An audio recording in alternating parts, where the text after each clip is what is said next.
Alright, good morning po sa inyong lahat mga kababayan. Bata Maynila Toys, pag-usapan natin itong nasa ating screen. Eto po kasing si Joey De Leon at etong si Vic Soto, mukhang iniintriga mga kababayan. Kasi ito may lumalabas na kwento-kwento na medyo nagkakaproblema raw sila sa usapang pinansyal pagdating diyan sa kanilang produksyon. Kasi kung matatandaan natin, eto pong TVJ nung umalis po sa Tape Incorporated, sila po'y pumasok dito sa agreement with TV5 kay Manny B. Pangilinan. At ang nangyari diyan, hindi sila basta talento lang, kundi produksyon. Ibig sabihin, meron silang share dun sa production. So nagtayo sila ng production, ito nga yung TVJ Productions, with collaboration dito kay Manny B. Pangilinan, itong TV5. So ano sila, co-producer, co-producer ng Itbulaga.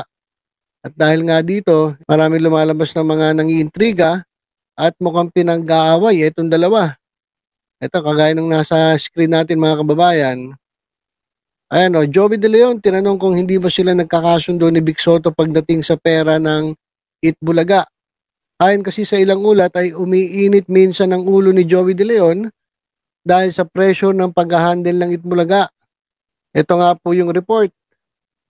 Ayan, ito, pakikita ko sa inyo. Ayan, sa ating screen. Ayon po sa Pinoy Trend, mga kababayan, na-interview ito si Joey De Leon at natanong kung nagtatalo ba sila ni Vic Soto dahil sa pera.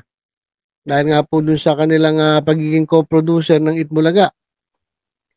Oh, sabi dito, veteran television host Joey De Leon was reportedly having a hard time adjusting from managing his own production company. According to Philippine Star ngayon, columnist Salvi Asis, Joey was rumored to experience frustrations as he was required to handle the finances of TVJ Productions, which currently manages Itbulaga on TV5. The high expectations for Itbulaga and the increasing competition also contributed to the pressure faced by TVJ Productions officials. Tulad daw kasi sa ibang negosyo, sa simula talagang kailangan mo munang mag-shell out para sa mga gastusin ng programa. At tinanong din ni Asis kung ito bang si Joey De Leon ay merong disagreements dito sa kanyang co-host at long-time na kaibigan, Vic Soto, about money. At ito yung mismong tinanong kay Joey, at totoo rin ba na minsan nagkakaroon sila ng disagreements ni Vic Soto dahil sa issue ng pera? Mas sanay raw kasi si Tito Joey na tumanggap kaysa maglabas ng datong. It can be recalled that Joey won the rights of the Itbulaga title trademark after several months of legal battle against their former production company, Television and Production Exponents Incorporated o Tape Incorporated. Joey was the known inventor of the Itbulaga title, making him one of the most important people on the longest running noontime show. Ayan mga kababayan. So ang nangyari, naiintriga itong si Joey De Leon. Kasi minsan daw mainit ang ulo dahil nga dun sa siya ang may hawak ng finances ng Itbulaga. Kasi itong TVJ Productions ay co-producer ni Manny B. Pangilinan diyan sa Itbulaga. So, yun nga daw medyo mainit ang ulo dahil halos ang nangyayari ngayon sa simula, labas daw sila ng labas ng pera. Hindi daw sanay si Joey De Leon na ganun ang nangyayari kasi ang dati, sabi nila sa Tape Incorporated, pasok lang ng pasok yung pera. Well, ito lang naman masasabi ko. Ako hindi ako naniniwala na na merong nangyayaring na merong disagreements etong TVJ pagdating sa pera. Kasi unang-una, nako, sanay na ito sa negosyo. Hindi naman ayan lang ang negosyong hawak nila. Ito siguro yung pinakamalaki. Pero merong mga negosyo yan, kanya-kanyang negosyo yan eh. Si Joey may sariling negosyo, si Vic may sariling negosyo, si Tito Sen may sariling negosyo. So mga negosyante yan. Mga sanay sa pera yan pagdating sa pag-handle ng negosyo. Nako, kabisado nila yan. Tagal na nila sa sa business na ito. So, kabisado nila 'yan. Kaya itong pag-handle ng Itbulaga, ako naniniwala na walang ano, na wala yang issue. Marami lang sigurong naiinggit talaga at gumagawa ng kwento para siyempre alam niyo na may masabi lang kasi hanggang ngayon marami pa rin hindi nakaka-move on. O dito sa pagsasara ng programa ng, yung noon time show ng Tape Incorporated. So malamang ayan, banat pa rin 'yan ng mga ano, mga tulonges na panatiko ng tape na hanggang ngayon, hindi pa maka-move on. Oh, naiintindihan naman natin sila kasi siyempre masakit yung mawalan ng trabaho at masakit din yung, bigla na lang mawawala yung inyong, programa diyan sa noon time na na nila magtatagal. Kaso lumabas, itong korte, yung kanilang mga demanda ay panay talo. So, halos lahat ng panalo sa korte na nakamit ng Itbulaga, ng TVJ. Kaya siguro ginagawan lang na intriga.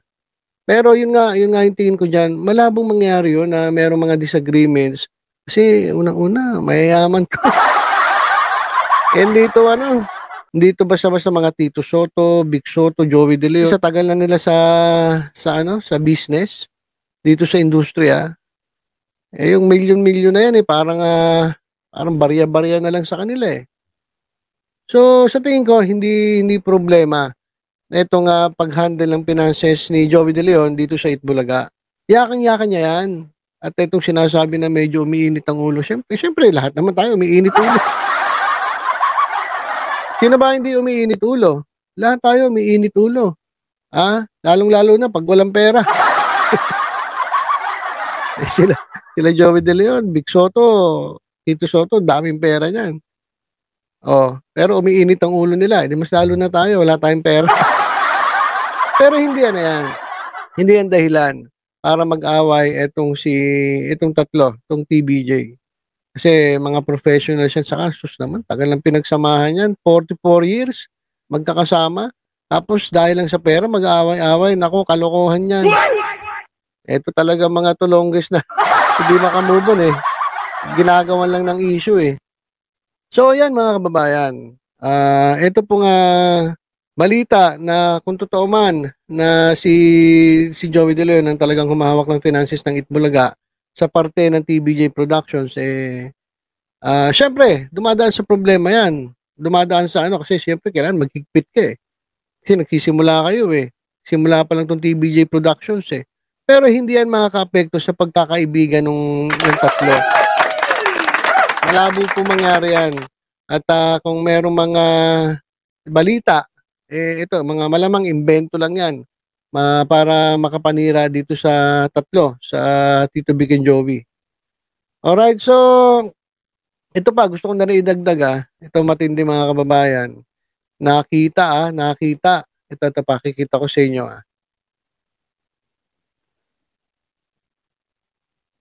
Ito mga kababayan Grabe ito nakita sa video, yan Alden Richards at Catherine Bernardo, sweet na sweet.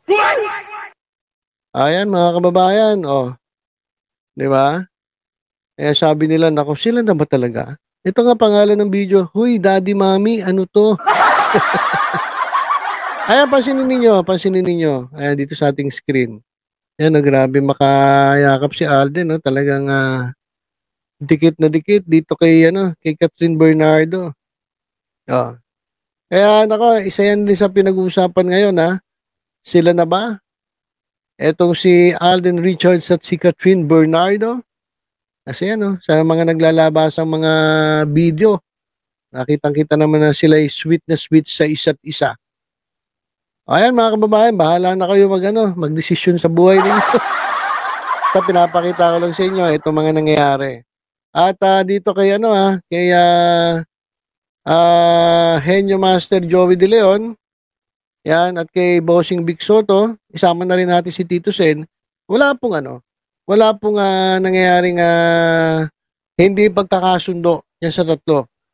Lalong-lalo na pagdating sa pera, hindi ako naniniwala dyan. Manira na kayo kung gusto niyo manira, pero malabong masira itong pagkakaibigan na nakaukit na sa panahon. Sobrang tagal na tapos sabi nyo away-away sa pera. Kalokohan po yan, hindi po yan totoo kaya wag po kayo maniniwala. Alright, so yun lang mga kababayan, tutok-tutok lang dito sa Batang Maynila to sa iba pang updates. Ingat po tayong lahat. God bless po.